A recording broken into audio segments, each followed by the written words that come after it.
అందరికీ తెలిసిందే, చాలా ఇంటర్వ్యూలో చెప్పాను. ఫ్యామిలీ అంతా రైతు కుటుంబమే.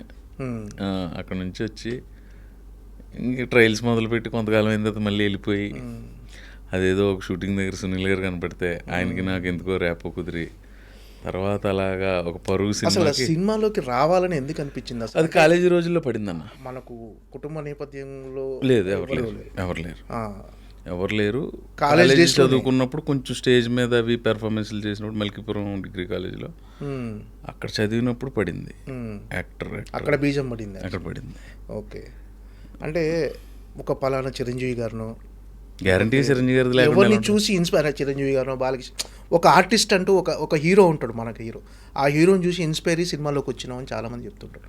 అంటే మీరు ఇన్స్పైర్ అయిన హీరో ఎవరు అసలు? నా ఫేవరెట్ హీరో చిరంజీవి గారు అన్న. ఇన్స్పిరేషన్కి చాలామంది ఉన్నారు, రకరకాలుగా ఉంటుంది. సినిమా యాక్టర్ అవ్వాలని సినిమానే ఇన్స్పైర్ చేసింది. సినిమా యాక్టర్ కావాలనుకో మాత్రం చిరంజీవి గారిని చూసి అనుకున్నారా? చిరంజీవి గారి ఫ్యాన్ అన్న.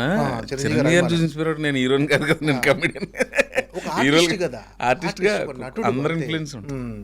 ఎక్కువ 80s పుట్టిన వాళ్ళకి 4 హీరోలు అన్న.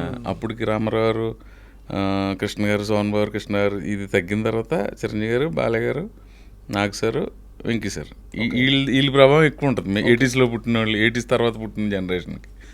సో అన్నీ కలిపి మనం కూడా యాక్టర్ అయితే దానికంటే